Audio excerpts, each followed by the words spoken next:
नमस्ते दोस्तों, एक बार फिर से आपके अपने YouTube चैनल मेरी कहानियां पर स्वागत है। आज हम फिर से हाजिर हैं एक नई कहानी के साथ। मेरा नाम अतुल है। मेरे शहर का नाम अमृतनगर है। मेरे पिताजी एक बहुत बड़े व्यवसायी थे। उनके चले जाने के बाद उनका सारा व्यापार मैंने ही संभाला, क्योंकि मेरा कोई भाई बहन नहीं था, केवल मैं ही था, एक इकलौता बेटा। हाँ, मेरे पिताजी का करोड़ों का सारा व्यापार अब मेरे ही हवाले था। मैं अपने काम में पूरी तरह व्यस्त रहता, सुबह उठता और काम पर चला जाता, शाम को वापस घर लौटता। मेरे माता पिता को गुजरे हुए 4 साल हो चुके थे और मैं घर में अकेला ही रहता था, कुछ कर्मचारियों के साथ। मेरी व्यस्तता इतनी ज्यादा थी कि मुझे कभी खुद को आईने में देखने का भी वक्त नहीं मिलता था। जिंदगी सामान्य ढंग से चल रही थी। मेरी उम्र अब 27 होने को थी, मगर अब तक मुझे किसी से प्रेम नहीं हुआ था। मैं अब तक अकेला ही था। कभी कोई ऐसी मिली ही नहीं जिससे दिल जुड़ता, जिससे कह सकता कि तू मेरी है और उसे अपने जीवन का हिस्सा बना सकता, फिर उसे अपने घर की रानी बना देता। एक दिन मैं रोज की तरह घर वापस आ रहा था कि अचानक मेरी गाड़ी के आगे एक लड़की आकर गिर गई। उसे देखकर मैं दंग रह गया। ऐसी सुंदरता मैंने आज तक नहीं देखी थी। दूध जैसी गोरी रंगत, जैसे छूते ही धुंधली हो जाए, काले घने लंबे बाल जो उसने अपने पल्लू में छुपा रखे थे। मैं तुरंत गाड़ी से उतरा और उसे उठाने की कोशिश की, मगर उसने खुद को संभालते हुए मेरे सामने हाथ जोड़ दिए और कांपती हुई आवाज में बोली, साहब, मेरी माँ बहुत बीमार है, उनके इलाज के लिए दवा चाहिए, मगर मेरे पास पैसे नहीं हैं। आज मैं खुद को बेचने के लिए निकली हूँ। आप मुझे खरीद लीजिए और मुझे इतने पैसे दे दीजिए कि मैं अपनी माँ का इलाज करवा सकूं। अगर समय पर इलाज न हुआ तो वो मर जाएंगी। मैंने उससे पूछा, तुम्हारी माँ को क्या हुआ है? तो वो जार जार रोने लगी। उसके आंसू ओस की बूंदों की तरह उसके गालों पर बह रहे थे। मेरा मन कर रहा था कि अपने हाथों से उसके आंसू पोंछ दूं, मगर समय कुछ और मांग रहा था। मैंने स्वयं को रोकते हुए कहा, तुम्हें कितने रुपयों की जरूरत है? वो रोते हुए बोली, मुझे 2000 रुपये चाहिए। मेरी माँ की दवा खत्म हो गई है और वही दवा 2000 में आती है। मैंने तुरंत जेब में हाथ डाला। वहां 12,000 रुपये थे। मैंने वो निकाले और उस लड़की की तरफ बढ़ा दिए। उसने पैसे देखे तो एक पल को ठिठक गई, फिर धीरे से बोली, साहब, आप बस समय और जगह बता दीजिए, मैं वहां आ जाऊंगी। मैं चौंक गया और पूछा, तुम ऐसा क्यों कह रही हो? तो वो धीमी लेकिन स्पष्ट आवाज में बोली, साहब, आज मैं खुद को बेचने के लिए निकली हूँ। जो मेरी माँ की दवा के पैसे देगा, मैं एक रात के लिए खुद को उसके हवाले कर दूंगी। मैंने अपने होठों पर एक हल्की मुस्कान लाते हुए कहा, पगली, तुम बिकने के लिए नहीं हो, तुम तो आंखों की पलक पर बिठाए जाने के लिए हो। वो चौंक कर मेरी तरफ देखने लगी और बोली, साहब, आपने कुछ कहा? मैंने नजरें चुराते हुए कहा, नहीं, कुछ नहीं। वो लगभग 20 साल की लग रही थी, मगर सुंदरता ऐसी कि शब्द कम पड़ जाएं। मैंने नरमी से कहा, तुम्हें खुद को बेचने की जरूरत नहीं है। अगर और पैसे चाहिए तो वो भी मैं देने को तैयार हूँ, मगर फिर कभी इस मकसद से घर से मत निकलना। फिर मैंने गाड़ी का दरवाजा खोला और अंदर से एक लिफाफा निकाला जिसमें और पैसे थे। वो मैंने उसके हाथ में दे दिए और दोबारा गाड़ी में बैठ गया। वो कांपती आवाज में बोली, साहब, मैं आपका ये उपकार कभी नहीं भूलूंगी।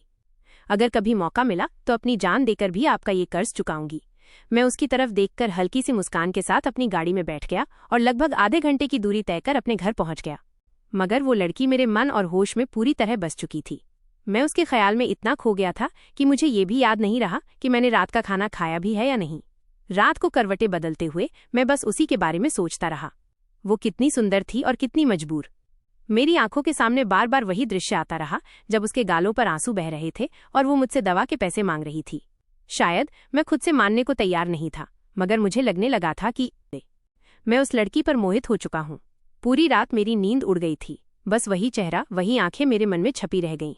दिन बीतते जा रहे थे, मगर मैं उस लड़की को भुला नहीं पा रहा था। 3 दिन बाद मैं उसी जगह पर दोबारा पहुंचा। शायद वो मुझे फिर मिल जाए, मगर वो कहीं दिखाई नहीं दी। मन में एक अजीब सी कसक उठी। काश मैं उसका नाम पूछ लेता, काश उसका पता ले लेता। आखिर वो कौन थी जो आकर मुझे इस तरह अपना दीवाना बना गई? अब मैं हर वक्त खोया खोया सा रहने लगा था। उसका अस्तित्व जैसे मेरे अंदर समा गया था।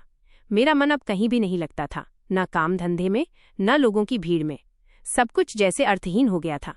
आखिरकार एक दिन मैंने अपने करीबी दोस्त विराज को बुलाया और कहा, विराज, मुझे तुमसे एक बात करनी है। उसने मुस्कुराते हुए कहा, क्या हुआ अतुल? तुम तो ऐसे लग रहे हो जैसे कोई बहुत बड़ा राज दिल में दबाए बैठे हो। मैंने गहरी सांस ली और कहा, विराज, मुझे एक लड़की से प्रेम हो गया, लेकिन वो अब मेरे पास नहीं है और मुझे वही चाहिए। वो हैरानी से मेरी तरफ देखने लगा और बोला, कहाँ मिली थी वो? जब मैंने उस रात का पूरा वाकया उसे बताया तो वो जोर से हंस पड़ा और बोला, इस तरह की तो हजारों लड़कियां आती हैं अमृतनगर के आसपास। उसमें ऐसी क्या खास बात थी जो तुझे पागल बना गई? मैंने धीरे से कहा, विराज, उस लड़की की खासियत शब्दों में नहीं कही जा सकती।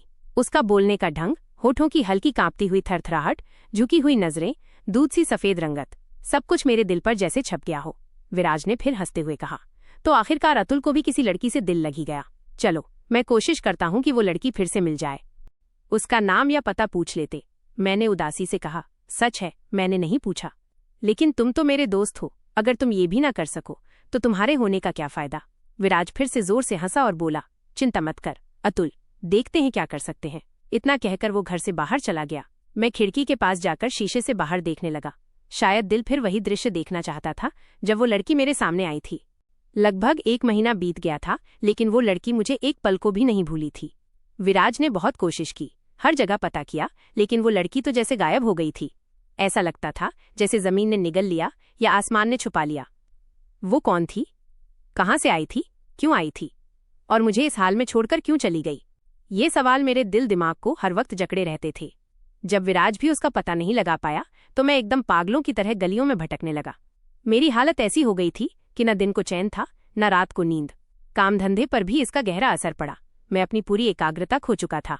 नतीजा ये निकला कि व्यापार में लगातार भारी नुकसान हुआ।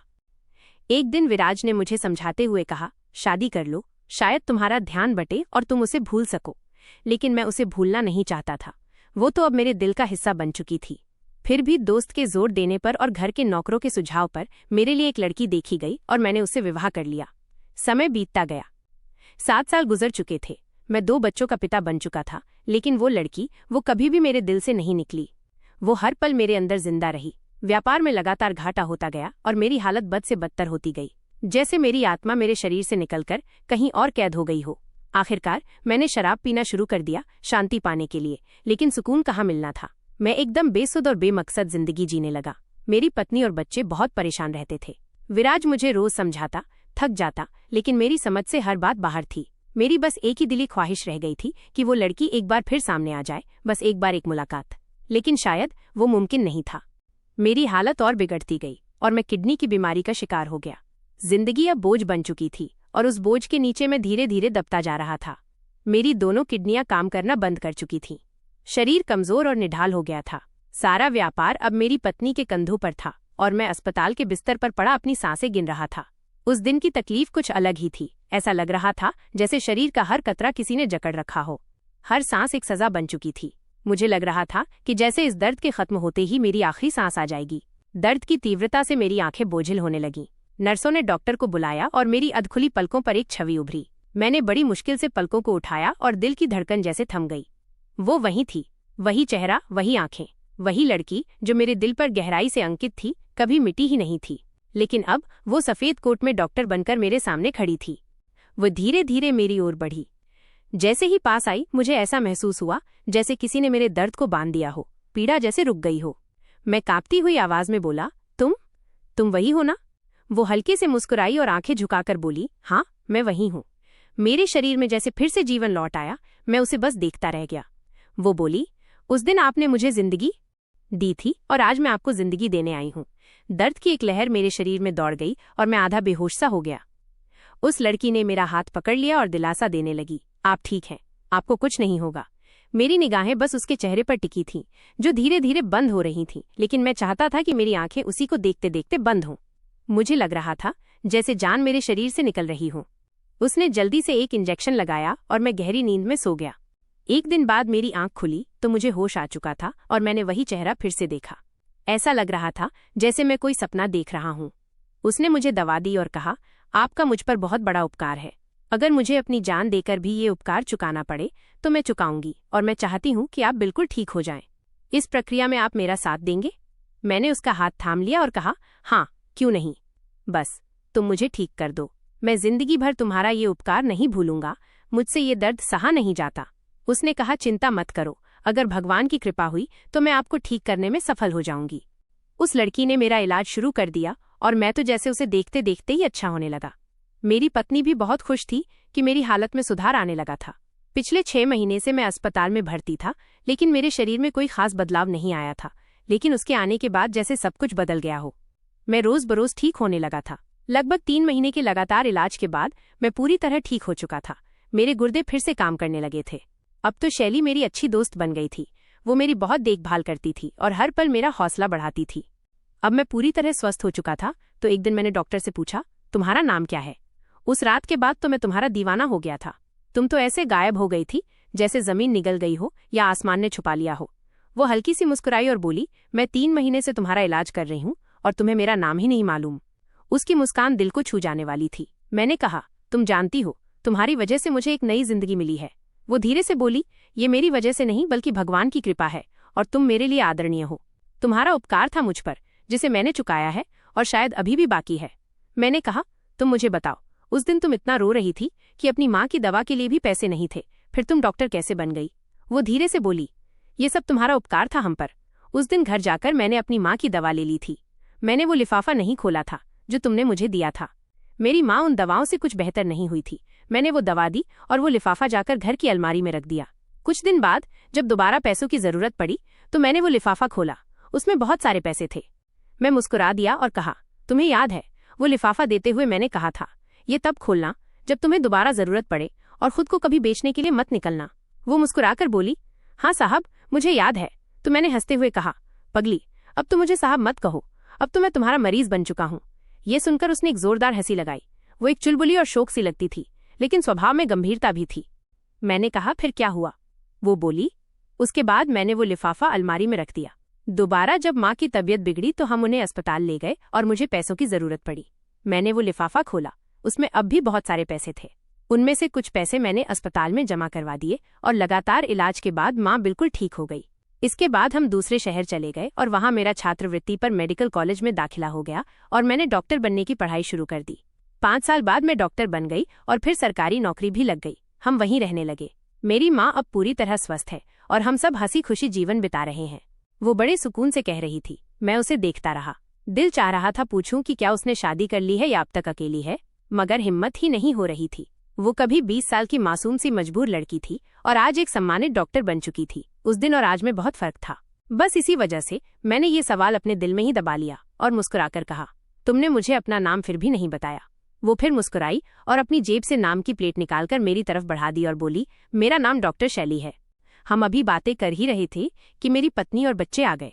वो सब मुझे देखकर बहुत खुश थे। मेरी पत्नी अस्पताल बहुत कम आया करती थी क्योंकि मेरा सारा व्यापार अब उसी के हाथ में था।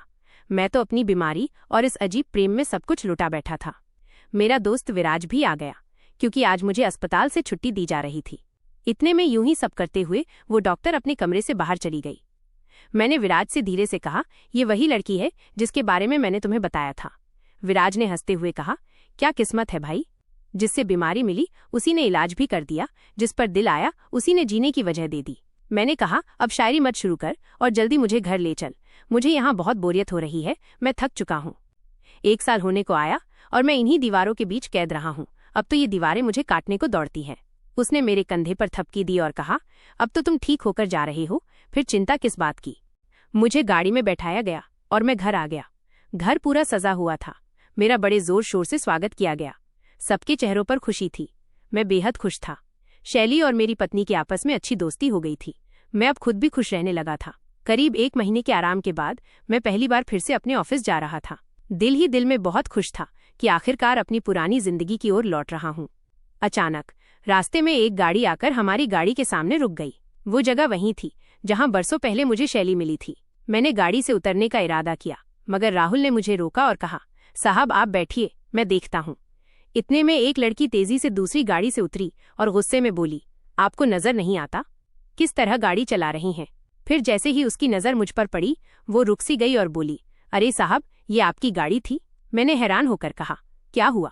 तो वो जल्दी से बोली, मुझे अस्पताल जाना है, एक मरीज आया है और बहुत आपात स्थिति है।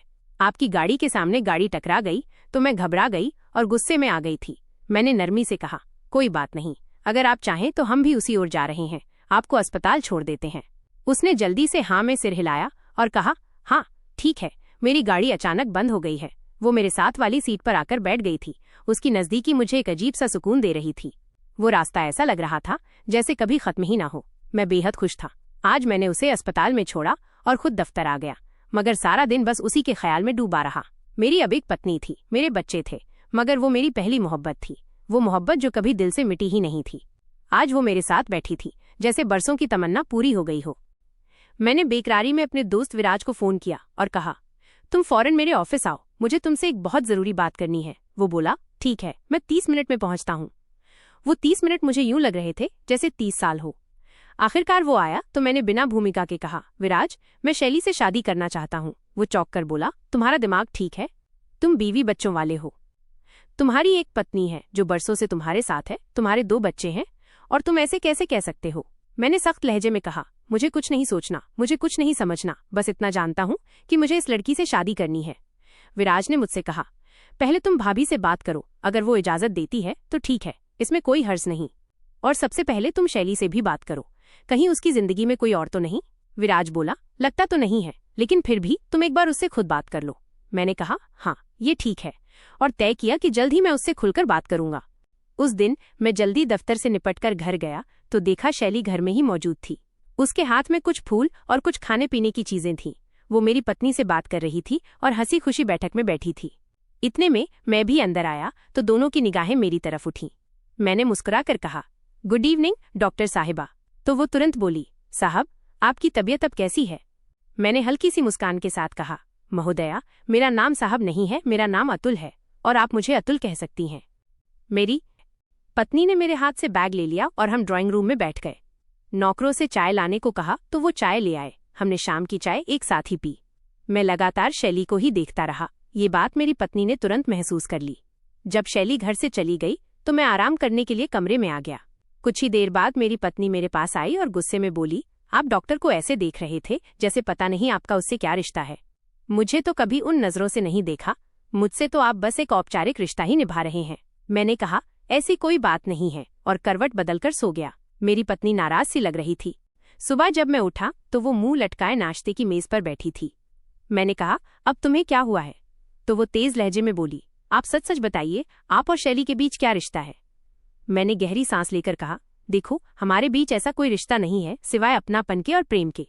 तो मेरी पत्नी लाल पीली होकर बोली, प्रेम? जो शायद सिर्फ उसी के लिए था, मेरे लिए तो कभी था ही नहीं। वो रोने लगी थी और मुझे इस सब से कुछ ऊब सी होने लगी थी। मैंने झुंझलाकर कहा, तुम मुझे घर में चैन से भी नहीं रहने देती। तुमने मेरी जिंदगी नर्क बना दी है। मेरी और पत्नी की अच्छी खासी लड़ाई हो गई और मैं गुस्से में दफ्तर चला गया। शाम को जब वापस आया तो पत्नी घर पर मौजूद नहीं थी। मैंने एक लंबी सांस ली, जैसे सीने का बोझ हल्का हो गया हो।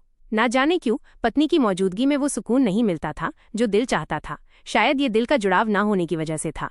शैली और मेरी दोस्ती अब बहुत ज्यादा गहरी हो चुकी थी। वो अक्सर शाम को मेरे घर आती, मेरे बच्चों के साथ खेला करती और माहौल हल्का फुल्का हो जाता। मेरी पत्नी को गए हुए 15 दिन हो चुके थे। वो मायके गई थी मगर लौटकर नहीं आई थी। मेरे दोस्त विराज ने कहा कि जाकर उसे मना लो, मगर मैंने साफ कह दिया कि नहीं, मैं नहीं जाऊंगा। एक शाम शैली आई हुई थी। मैं दफ्तर से वापस आया तो वो मेरे बच्चों के साथ खेल रही थी। मैं भी जाकर उसके पास बैठ गया और कुछ देर चुप रहने के बाद बोला, शैली, मैं तुमसे कुछ पूछना चाहता हूँ। क्या तुम्हारी जिंदगी में कोई ऐसा इंसान है जिसे तुम प्रेम करती हो? वो एक पल रुकी, फिर मुस्कुराकर बोली, ये बड़ा अजीब सा सवाल है, और फिर उल्टा बोली, अच्छा, पहले आप बताइए, आपकी जिंदगी में कौन है जिससे आप प्रेम करते हैं, फिर मैं जवाब दूंगी। मैंने मुस्कुराकर कहा, नहीं, पहला सवाल मेरा था, तुम ही बताओ। तो वो थोड़ा सा रुकी और धीरे से बोली, हाँ, एक व्यक्ति है जिसे मैं बहुत ज्यादा प्रेम करती हूँ, जिसे मैंने खो दिया था और अब दोबारा पा लिया है, और अब मैं उसे कभी नहीं खोना चाहती। मैं चुपचाप उसकी आंखों में देखता रहा। समझ चुका था वो इशारा मेरी ही तरफ कर रही है, मगर फिर भी मैंने और स्पष्टता चाही। तो वो बोली, वो व्यक्ति वही है जिसने उस दिन मेरी इज्जत बचाई थी और मुझे समझाया था कि मैं बिकने के लिए नहीं बनी हूँ। बस उस दिन से वो व्यक्ति मेरे दिल में बस गया है। मैंने धीरे से कहा, मुझे भी वो पल आज तक नहीं भूला। वो रात जब तुम अचानक मेरी जिंदगी में आई थी, जैसे अंधेरे में चमकता चांद हो। शायद हम दोनों ने उस लिफाफे को कभी सही मायने में खोला ही नहीं था। मैंने कहा, आज घर जाकर उस लिफाफे को खोलना तो शायद तुम्हें अंदाजा हो कि उसमें आखिर क्या था। वो धीरे से मुस्कुराई और बोली, हाँ, मैंने वो लिफाफा पूरी तरह नहीं खोला था। आज भी उसमें वो आधी रकम मौजूद है जो आपने मुझे दी थी। उसके बाद कभी जरूरत ही महसूस नहीं हुई। इतने में उसके फोन की घंटी बजी। उसने जल्दी से कॉल उठाई और बोली, मुझे जाना होगा, ये मम्मा का फोन है। मैंने नम्रता से कहा, हाँ ठीक है, आप जा सकती हैं, मगर कृपया उस लिफाफे को आज ही खोलकर जरूर देखिएगा। उसने सहमति में सिर हिलाया और अपनी गाड़ी में बैठकर चली गई। मैं उसे गेट तक छोड़ने आया और फिर वापस कमरे में आकर लेट गया। शायद थकान की वजह से मेरी आंख लग गई थी। करीब 2 घंटे बाद जब आंख खुली तो मोबाइल लगातार बज रहा था। स्क्रीन पर देखा तो लगभग 15 मिस्ड कॉल थी जो एक ही नंबर से आई थी। ये नंबर मेरे लिए बिल्कुल अनजान था। मैंने तुरंत उस नंबर पर कॉल बैक किया तो दूसरी तरफ से एक भारी आवाज में किसी ने कहा, ये फलां अस्पताल से बात कर रहे हैं। मैं एकदम संभल कर बैठ गया और जल्दी से कहा, जी हाँ, क्या हुआ? वो बोले, वो एक बहुत ही गंभीर सड़क दुर्घटना का शिकार हो गई हैं और इस समय ऑपरेशन कक्ष में हैं। क्या आप उनके नजदीकी रिश्तेदार हैं? क्या आप तुरंत अस्पताल पहुंच सकते हैं? मेरी जान जैसे किसी ने खींच ली हो। मैंने बिना कुछ सोचे फोन काटा, जैकेट उठाई और बाहर भागा। राहुल, फौरन गाड़ी निकालो। वो हैरान परेशान मेरा चेहरा देखने लगा, मगर मैं चिल्ला पड़ा, जल्दी करो। पूरा रास्ता मेरा दिल धड़क रहा था। हर पल बस एक ही प्रार्थना थी कि वो ठीक हो जाए। आंखों के सामने वो लम्हे घूम रहे थे जब वो हंसती हुई मेरे बच्चों के साथ खेल रही थी, जब उसने पहली बार अपनी मोहब्बत का इजहार किया था। दिल में एक अनजाना डर और बेबसी थी, जैसे अगर वो नहीं रही तो सब खत्म हो जाएगा। अस्पताल पहुंचा तो अंदर भागा। रिसेप्शन पर पूछा तो बताया गया वो अभी भी ऑपरेशन कक्ष में है और हालत बहुत गंभीर है। मैं कुर्सी पर बैठ गया। हाथ दुआ के लिए उठे, मगर आंखों से आंसू बहने लगे। मैं कुर्सी पर बैठा, कभी दरवाजे की तरफ देखता, कभी घड़ी की ओर। वक्त जैसे थम गया था। लगभग 2 घंटे बाद ऑपरेशन थिएटर का दरवाजा खुला। एक डॉक्टर बाहर आया। मैं दौड़कर उसके पास पहुंचा और घबराई आवाज में पूछा, डॉक्टर, शैली कैसी हैं? उसने गहरी सांस ली और कहा, हमने पूरी कोशिश की है, मगर उनकी हालत अब भी चिंताजनक है। अगले 24 घंटे बहुत अहम है, आप प्रार्थना कीजिए। मैंने दोनों हाथों से अपना सिर पकड़ लिया, जैसे जमीन मेरे पैरों के नीचे से खिसक गई हो। राहुल ने मेरे कंधे पर हाथ रखकर मुझे दिलासा दिया, मगर मैं बस एक ही वाक्य दोहराता रहा, नहीं शैली, तुम्हें कुछ नहीं हो सकता। तुमने तो कहा था तुम मुझे फिर कभी खोना नहीं चाहती, अब तुम मुझे यूं अकेला छोड़कर नहीं जा सकती। नर्स आई और बताया उन्हें आईसीयू में शिफ्ट कर दिया गया है। मैंने अनुमति ली और अंदर गया। वो मशीनों में जकड़ी बेहोश पड़ी थी। उस चेहरे पर जो हमेशा जीवन से भरपूर लगता था, अब एक अजीब सी चुप्पी छाई थी। मैं उसके पास वाली कुर्सी पर बैठ गया, धीरे से उसका हाथ थामा। आंखों से आंसू बह निकले और होठों पर बस एक ही प्रार्थना थी, हे भगवान, उसे मुझे वापस दे दो। ये मेरी पहली और आखिरी प्रार्थना है। कुछ ही देर बाद एक विनम्र डॉक्टर बाहर आया और बोला, डॉक्टर शैली अब खतरे से बाहर है। ये सुनकर जैसे मेरे शरीर में फिर से जान आ गई। मैंने आंसुओं से भरी आंखों के साथ राहुल को जोर से गले लगा लिया। मैं अपनी खुशी छुपा नहीं सका।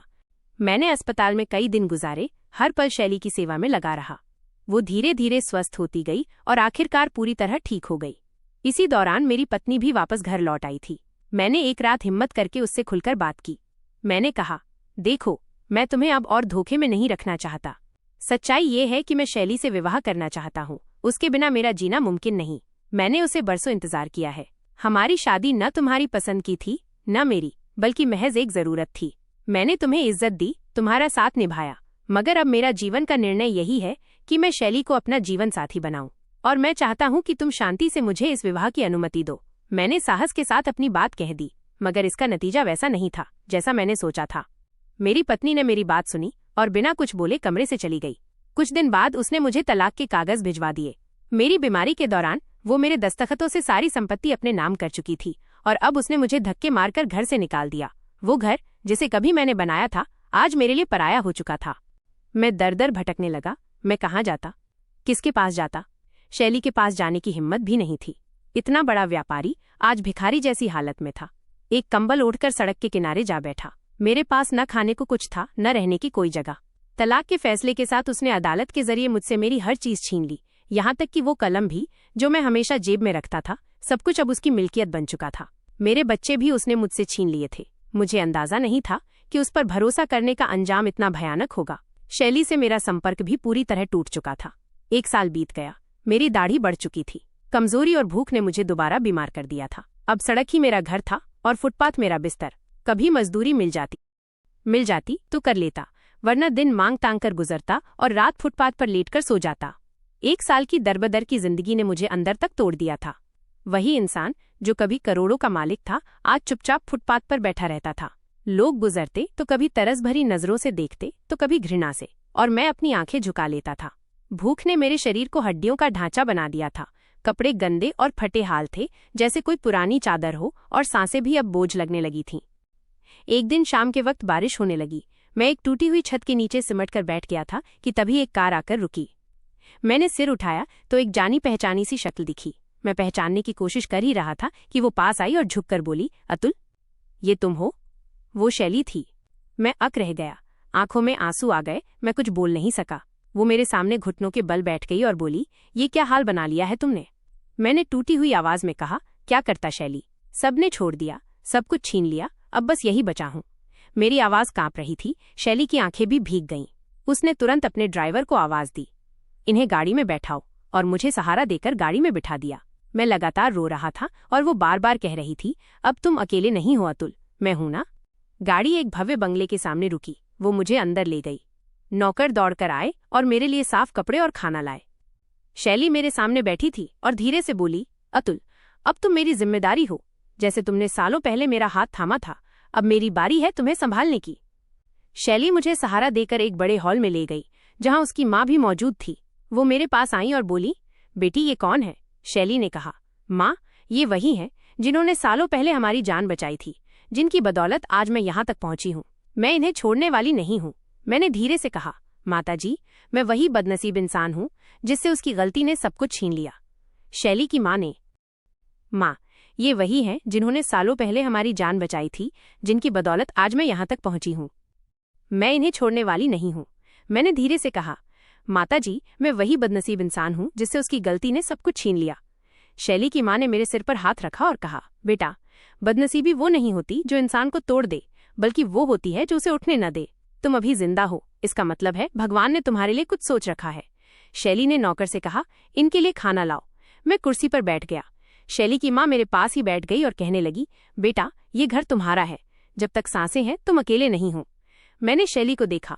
उसकी आंखों में वही सच्चाई थी जो मैंने बरसों पहले देखी थी। दिल भारी था, मगर पहली बार उम्मीद की एक किरण जागी कि शायद मेरी जिंदगी अभी खत्म नहीं हुई। शैली ने चुप्पी तोड़ते हुए कहा, अतुल, अब तुम्हें और दुख सहने की जरूरत नहीं। मैंने माँ से भी बात कर ली है और तय किया है कि आज से 2 दिन बाद हमारी शादी है।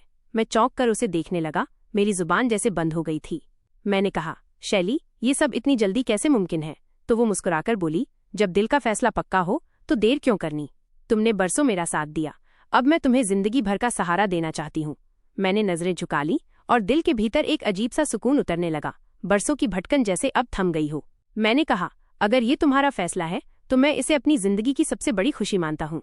शैली ने धीरे से कहा, तो फिर तय रहा, 2 दिन बाद तुम मेरे जीवन साथी बनोगे।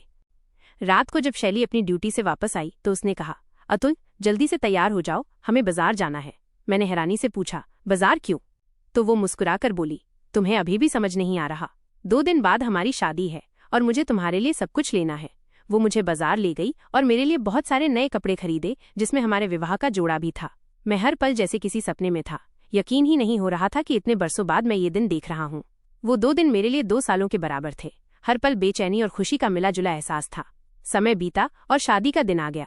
शैली ने कहा, अब सब कुछ भगवान के आगे है, हम मंदिर चलते हैं।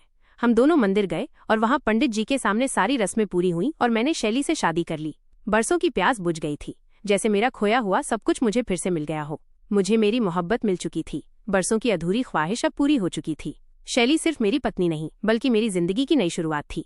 उसके हौसले और साथ ने मुझे वो हिम्मत दी जो मैंने बरसों में खो दी थी। मैंने शैली से कहा, मैं दोबारा अपने पैरों पर खड़ा होना चाहता हूँ। वो मुस्कुराकर बोली, तुम्हारे लिए हर रास्ता आसान हो जाएगा अगर तुम्हारा इरादा मजबूत है। मैंने दोबारा अपना कारोबार शुरू किया। शुरुआत भले ही छोटी थी, लेकिन मेरा जज्बा बहुत बड़ा था। शैली हर कदम पर मेरे साथ रही, हर सलाह में, हर मुश्किल में वो मेरे लिए एक मजबूत दीवार बनकर खड़ी रही। धीरे धीरे मेरा व्यापार बढ़ने लगा और लोग फिर से मुझे पहचानने लगे। लेकिन इस बार फर्क ये था कि अब मेरे पास जो भी था वो शैली के प्यार और भरोसे की नींव पर खड़ा था। मैंने ठान लिया था कि अब कभी घमंड नहीं करूंगा और न ही किसी का दिल दुखने दूंगा। मैं दोबारा अपने साम्राज्य को खड़ा कर चुका था। वही व्यापार जो एक समय मुझसे छिन गया था, आज फिर मेरे हाथों में था, और ये सब सिर्फ और सिर्फ शैली की वजह से था। उसने हर मोड़ पर मेरा साथ दिया, हर निर्णय लेने से पहले मेरा हौसला बढ़ाया और मुझे याद दिलाया कि मैं हार मानने के लिए नहीं बना हूं। शैली ने मेरा हाथ केवल शादी के दिन नहीं थामा था, बल्कि हर मुश्किल घड़ी में मेरा सहारा बनी रही। अगर वो ना होती तो मैं कभी दोबारा खड़ा नहीं हो पाता। अब मेरा नाम फिर से बड़े व्यापारियों में लिया जाने लगा, लेकिन इस बार ये सब अहंकार नहीं बल्कि कृतज्ञता का भाव था। मुझे पूरा यकीन था कि ये सफलता शैली के विश्वास और साथ का ही नतीजा है। समय बीतता गया, मेरा कारोबार पहले से भी ज्यादा फैल गया और मैंने उन सभी लोगों का कर्ज चुकाया जिनके साथ कभी मैंने अन्याय किया था। शैली ने मेरा साथ कभी नहीं छोड़ा। वो हर दिन मेरे लिए हौसले का दूसरा नाम बनी रही। मैंने अपने बच्चों से भी दोबारा संपर्क किया और उनकी परवरिश में हिस्सा लेना जोड़ शुरू किया। धीरे धीरे पुराने जख्म भरने लगे। एक दिन मैंने शैली से कहा, अगर तुम ना होती तो शायद मैं कभी फिर से कुछ नहीं बन पाता। उसने मुस्कुराकर कहा, अतुल, ये सब तुम्हारे हौसले का नतीजा है। मैंने तो बस तुम्हें वो रास्ता दिखाया जो तुम कभी भूल गए थे। मैंने उसके चरणों को छूकर कहा, ये मेरा वादा है कि अब मैं अपनी जिंदगी का हर पल तुम्हारे नाम करूंगा। शैली गर्भवती हो गई। ये खबर हमारे लिए जिंदगी की सबसे बड़ी खुशी थी, जैसे हमारी दुनिया पूरी हो गई हो। मैं हर समय उसका ख्याल रखने लगा। व्यवसाय के साथ साथ अब मेरा पूरा ध्यान सिर्फ शैली पर था। वो भी हर पल मुस्कुराती रहती थी और कहती थी, ये सब तुम्हारी दुआओं का फल है। इसी बीच एक दिन दुखद समाचार आया। शैली की माँ इस दुनिया से विदा हो गईं। यह सुनकर शैली टूट सी गई। मैंने उसे सहारा दिया और कहा, माँ आज भी हमारे साथ है। वो तुम्हारे आने वाले बच्चे में जीवित रहेंगी। हम दोनों ने मिलकर उनका अंतिम संस्कार किया और दिल से उनके लिए प्रार्थना की। शैली की आंखों में आंसू थे, मगर वो बोली, अब माँ की आखिरी इच्छा यही होगी कि मैं अपने बच्चे के लिए मजबूत बनूं। शैली की माँ के जाने के बाद हम दोनों और भी करीब आ गए। मैं हर पल शैली का सहारा बनने की कोशिश करता। वह कहती थी, माँ चाहती थी कि उनका नाती एक सुखी जीवन जिए और हम उसे वो सब देंगे जो माँ ने अपने सपनों में देखा था। मैंने वादा किया कि हमारा आने वाला बच्चा हर कमी से मुक्त जीवन बिताएगा। समय बीतता गया। शैली की तबीयत दिन ब दिन नाजुक होती जा रही थी, लेकिन वो हमेशा मुस्कुराने की कोशिश करती। वो अक्सर मेरा हाथ पकड़कर कहती, अतुल, अगर मेरे साथ कभी कुछ हो गया तो मेरा बच्चा तुम्हारे सहारे जिएगा। मैं उसकी बात सुनते ही सख्ती से कहता, ऐसी बातें मत करो। तुम्हें और हमारे बच्चे को कुछ नहीं होगा। भगवान सब ठीक करेंगे। इसी दौरान मुझे ये खबर मिली कि मेरी पहली पत्नी ने दूसरी शादी कर ली है। ये सुनकर दिल में एक पल को चुभन हुई, लेकिन तुरंत ही शांति भी मिली कि शायद यही सही था। कुछ दिन बाद कोर्ट के आदेश से मेरे दोनों बच्चे भी मेरे पास लौट आए। शैली ने उन्हें गले लगाया और अपनी संतान की तरह अपना लिया। वो पल मेरे लिए जिंदगी की सबसे बड़ी राहत था। अब मेरा घर एक पूर्ण परिवार जैसा लगने लगा था। शैली मेरे बच्चों को माँ जैसा प्यार देती थी। वो कहती थी, ये बच्चे अब मेरे भी हैं। मैं इन्हें वह हर खुशी दूंगी जो इन्हें कभी नहीं मिली।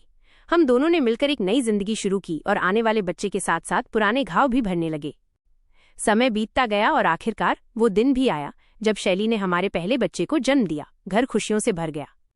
मैंने महसूस किया कि भगवान ने मेरे टूटे हुए घर को फिर से पूरा कर दिया है।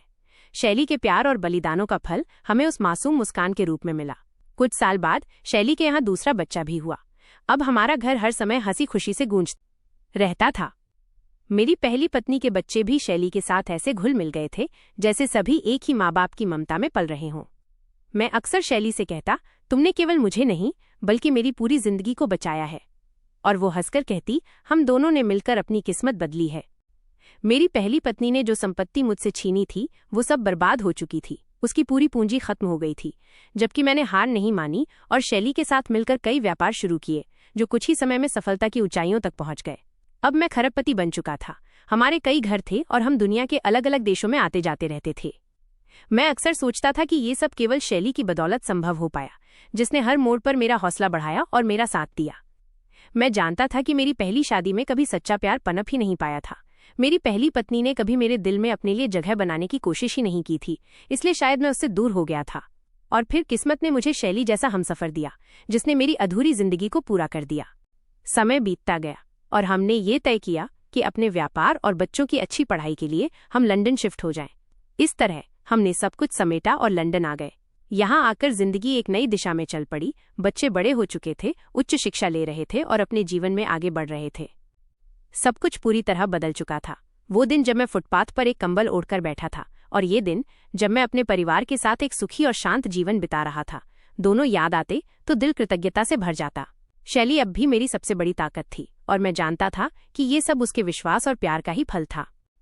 लंदन में बसने के कुछ समय बाद जीवन जैसे शांत हो गया था, लेकिन एक दिन एक खबर ने सब कुछ हिलाकर रख दिया।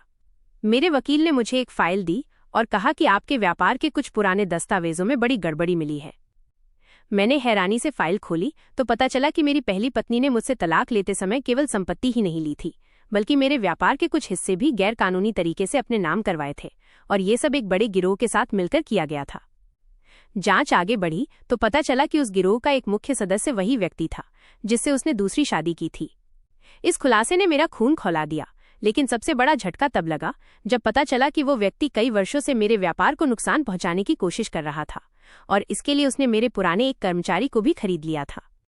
मैंने शैली को सब कुछ बताया। वो हैरान रह गई, लेकिन उसने मेरा हाथ पकड़कर कहा, अब डरने की कोई जरूरत नहीं है, अब तुम्हारी जिंदगी बदल चुकी है। हम उन्हें कानून के कटघरे में खड़ा करेंगे और हर वो चीज़ वापस लेंगे जो उन्होंने तुमसे छीनी थी। मैंने शैली के साथ मिलकर कानूनी लड़ाई लड़ी और सालों बाद हमने वो सब कुछ वापस पा लिया जो मुझसे छीना गया था। इस पूरे समय मैंने ये सीखा कि रिश्ते केवल खून या कानून से नहीं होते, बल्कि सच्चाई और त्याग से बनते हैं। मेरी पहली पत्नी के लिए अब मन में कोई नफरत नहीं थी, क्योंकि शायद वो मेरे लिए बनी ही नहीं थी, लेकिन शैली वो इंसान थी जिसने मुझे मिट्टी से उठाकर आसमान तक पहुंचाया। मेरे बच्चे बड़े होकर अपनी अपनी जिंदगियों में सफल हुए। मेरा व्यापार दुनिया के कई देशों में फैल गया, लेकिन इन सबसे मेरे बच्चे बड़े होकर अपनी अपनी जिंदगियों में सफल हुए। मेरा व्यापार दुनिया के कई देशों में फैल गया, लेकिन इन सबसे बढ़कर मेरे लिए सबसे कीमती शैली और मेरा घर था। एक दिन मैंने शैली से कहा, अगर तुम ना होती तो मैं आज कुछ भी ना होता। वो मुस्कुराकर बोली, तुम्हारे अंदर कभी हार ना मानने का जज्बा था, मैंने तो बस तुम्हें आईना दिखाया। हम दोनों ने एक दूसरे की आंखों में देखा और चुपचाप भगवान का धन्यवाद किया कि जिंदगी ने हमें दोबारा जीने का अवसर दिया। दोस्तों, मेरी कहानियां चैनल की ये वीडियो कैसी लगी कमेंट करके जरूर बताएं। वीडियो को लाइक और चैनल को सब्सक्राइब जरूर करें।